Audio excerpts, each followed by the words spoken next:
Good morning, my magnificent ones. Sue Paulson here, your magnificence mentor. We're back with another episode of Tea with Sue. You can see I see my teapot handle is here. This is kind of a cute little teapot, so it keeps me filled up.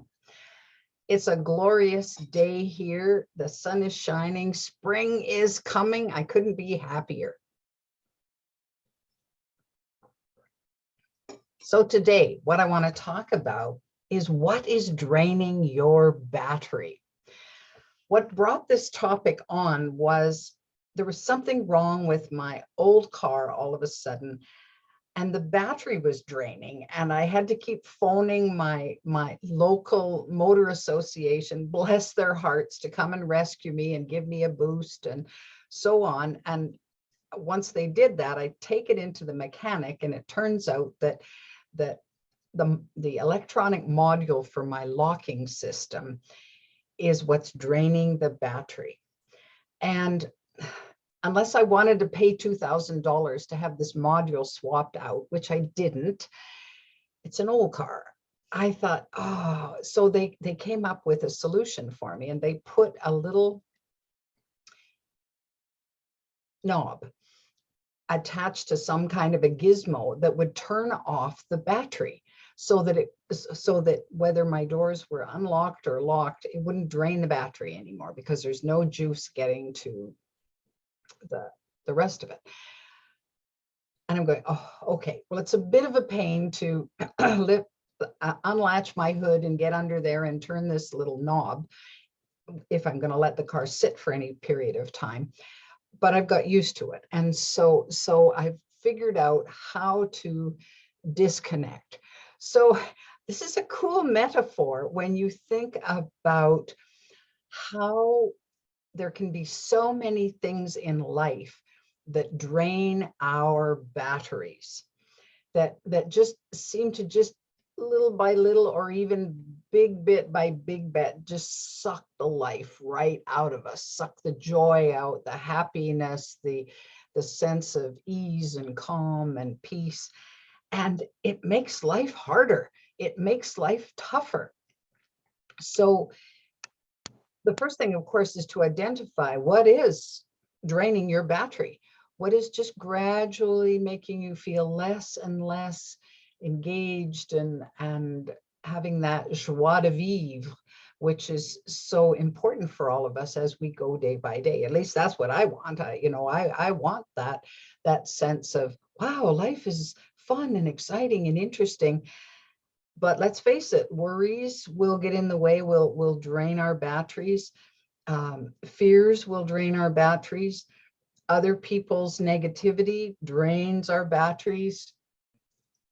The doom and gloom on the news drains our batteries.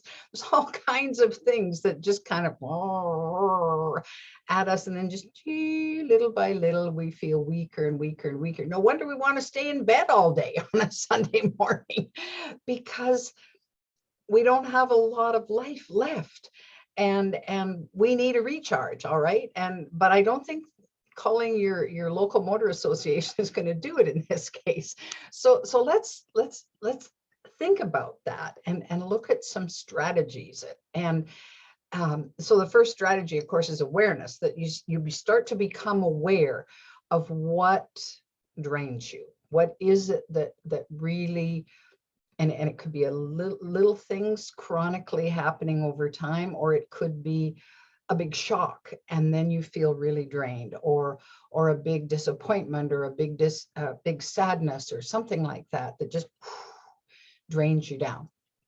So once you become aware of it, of course, then you say, okay, I need to do something, because you know that eventually when there's no juice left, then nothing's going to happen and it won't be good. It won't be pretty. So one of the first things that we look at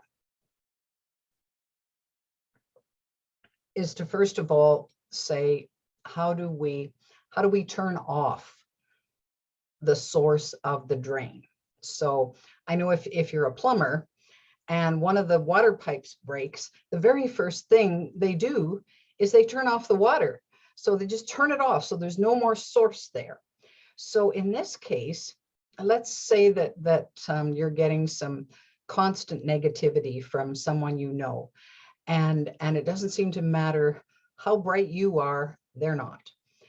Well, what are you going to do to turn that off? So to turn off that source of negativity, there's a variety of things you can do depending on the situation, but it's to say, okay, I want to disconnect from that somehow. I don't want that coming at me all the time. I stopped watching the news because there was so much doom and gloom on there, and especially before bed. Oh my goodness, one of the most vulnerable times when we're going to sleep. And we watch something that's nasty or bad or really drains us.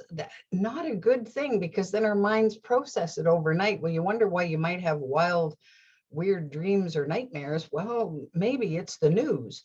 And it's not that I don't want to be informed. I do. But I want my news in little snippets, just so I can keep abreast of what's going on in the world. I can't do anything about most of it anyway. So, and what I end up doing when I hear that kind of, the tragedies and the traumas and the adversities that people are facing, I do my best to just shower them with light and love, because that's all I can really do, that I send out the wish for something better. And then I carry on with my day, because there's only so much that I personally have control over in that regard. So what can we do to disconnect, to turn off, to remove that force from our life so that it doesn't keep draining us? So there's some basic removal ideas. I remember going through cancer and how hard it was at times to disconnect from what was around me when it got overwhelming. And I had to deliberately do that. So sometimes I disconnected by being in denial. Like, I don't want to think about that part because it's too hard to contemplate. I can't take it all in right now. I can only take in this much. I can only do what's in front of me. And certainly we have very well-meaning people in our lives at that point in time. I had lots of people who offered all kinds of advice and support and ideas and so on. And it was all meant to be helpful. Their intention was really, really good. But there were times when I found I just had to disconnect from that because I couldn't go there for whatever reason.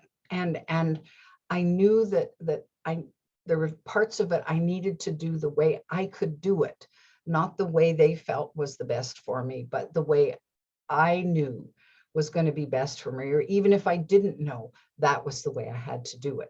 So there was that pulling back, that pulling away, that say, thanks so much for what you've offered. Now I get to decide if any of that is going to work for me at this point in time. So there's always that choice that we have to decide, is that piece of information going to fill me up, or is it just going to make me feel worse? And if it's going to make you feel worse, well, the answer is no.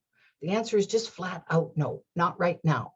Maybe later, not right now. And the same thing with people. Well, can we come visit? Can we? There were times when I said no. I'm just not up to it right now. I don't want that, and I didn't want them to feel bad, and I felt bad because I was saying no. I wasn't brought up to say no, trust me. So it's hard for me to say no to someone when they have an idea that they think would please me or whatever, when it turns out that maybe the timing's wrong or the situation's wrong or whatever. And so at some point I had to disconnect. I had to say, that doesn't fit for me right now, and let it be. So we face these things in our lives, and sometimes getting away from that huge drain is difficult, and yet we're the only ones that can do it. We're the only ones that have the power to say, nope, not going there. I'm going to turn away from that for whatever reason, whether, and it doesn't matter if you were programmed to never do that or not. There comes a point in our lives when who's in charge here? You know, you're in charge. So it's to grab hold. Now, once we've disconnected and moved ourselves away from the drains in our life, then it's also important to add in the pieces that will revitalize us, the pieces that get the juices pumping to the point where our batteries get charged up and charged up and charged up until they're full, and working on keeping them as full as we can for as long as we can, because inevitably we know life is hard, and there may be down the road another 2x4 experience that's going to want to just drain us again.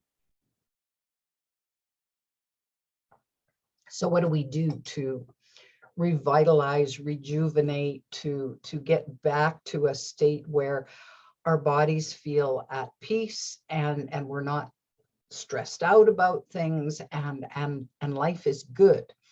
Well, so it's almost the opposite of the battery drain. It's to plug in. So you know how the motor assist guy or gal puts the cables on your battery posts, and from their battery to your battery, then you turn on the engine, and it gives us this big boost of juice, and it shoots more current into your battery to kind of fire it up. Well, sometimes we need that. We need a little charge that will, and maybe it's something that's totally exciting, just all of a sudden. I mean, whoa, and we're startled into this burst of laughter, or we're startled into this wash of happiness that just gives us this recharge. Well, it's like we plug back in and we say, okay, I disconnected what wasn't working, and now I'm going to reconnect. I'm going to plug back into the things that I think would work for me.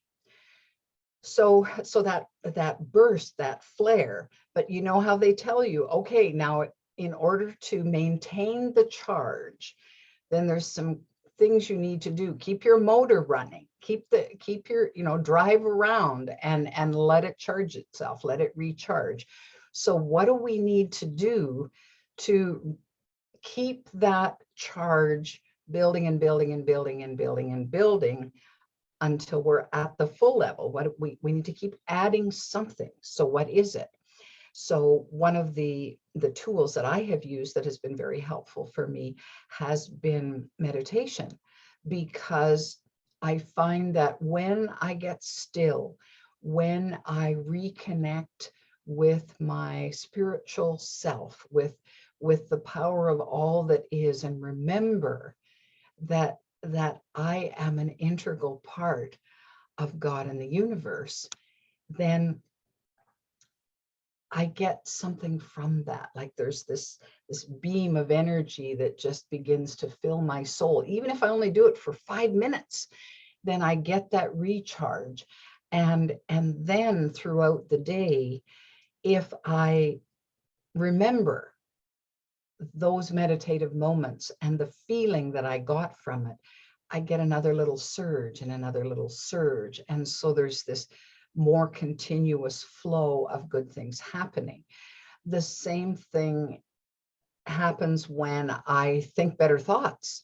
So when I shift my attention away from the doom and gloom and I move directly into gratitude, it's amazing to me how quickly I feel all powered up. I feel, oh, wow, I feel better. I feel better. And of course, better is a kind of a mild term for that whole recharge that's just going on. because you start feeling better and better and better and better and better. And pretty soon, oh, I feel great. I feel really great. So that's the kind of thing that we're looking at. Now, those tools have stood the test of time for me for a long, long time. And I now rely on them most consistently because I like to keep my sense of equilibrium as high as I possibly can. Like I like to have that feel good scenario going on. It is tougher when what's going on in your life is not pretty, when you're faced with things that are tough to deal with or decisions that are hard to make. But you'll get through it more easily and more creatively if you allow yourself to recharge first, because a dead battery, well, you're not going anywhere. So if you have no resources, no reserves left to keep your motor running, well, you're stalled. And then it spirals down. And then your attitude shifts to become worse and worse and worse. So whatever you can do to rejuvenate yourself, to breathe life back into what had been drained out, that's vital. That's our life force. That's what keeps us moving. I see people, sitting, not engaged in anything in life, and it's as if, well, they're just waiting to die. And I'm going, okay, well, their choice, but it's not what I would choose. So if it's not what you would choose either, then it becomes really important to say, well, what sparks the enthusiasm in me? What sparks passion? What sparks energy and life and laughter and joy? What is it? It might be different for everybody. So you might need to think about that and say, oh, okay, well, now I've identified what drains me. Let's look at the other side. What is it that gets me going? That gets me out of bed in the morning, and not the, yeah, I should, yeah, I have to. And so you get up kind of lifeless, and you go to the coffee pot, and maybe that sparks you a little bit. Okay, I got my little jolt of coffee, but maybe that doesn't last even out to the bus stop or out to your car. So what else? Well, I think of my granddaughters and the way they giggle when they see me, and they see me down my long hallway when they come to visit, and they streak down, and at the same time they're shouting, "Nana Sue!"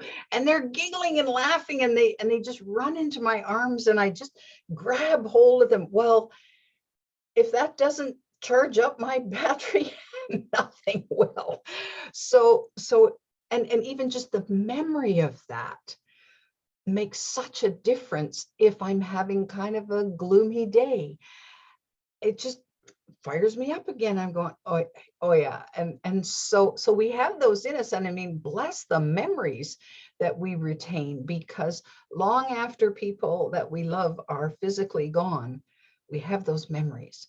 And it's, so I revisit them often, because it strengthens that connection that I have with them from a source perspective, from the heavens, or whatever that means to you. Like they're still around, I just can't see them. And so that inspires me to stay connected and to remember what they meant to me, and how they got through their challenges and adversities. And both one of my grandmothers and my one grandfather, whistling was a big thing for them. They would whistle, and I know that I'm feeling pretty filled up when I start whistling, because it's a happy thing for me. All right, so lots to think about today in relation to whatever's draining your battery and how you are going to recharge. You can do this. You are that magnificent. So this week, think about how you're going to regenerate, rejuvenate, how you're going to eliminate the drains in your life so that you can move forward in the most beautiful way that you absolutely deserve. And if you're enjoying Tea with Sue, you can always subscribe to my channel, and there'll be lots more videos on there if you've missed any of them. I think this is episode number 64 in the Tea with Sue series. So there's that there for you. If you or someone you know has been or is dealing with cancer, there's another channel called Healing Call of Cancer on YouTube that is mine. And also every week I'm doing videos on that topic. So feel free to enjoy, share if there's someone that might be, that you feel might benefit from what I'm doing here. I keep doing it because I love it, and I hope you're finding some value out of it. Until next week, have a glorious weekend, and we'll see you again soon. Bye for now.